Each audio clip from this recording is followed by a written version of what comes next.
Good afternoon, everyone. I want to go outside and weld, but I can't because it's raining out there.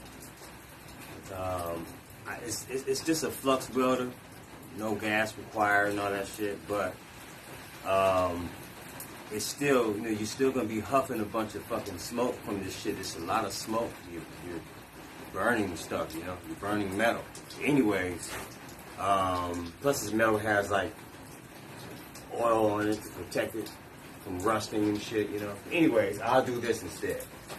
Until I can get back to the welding, I'll just do this.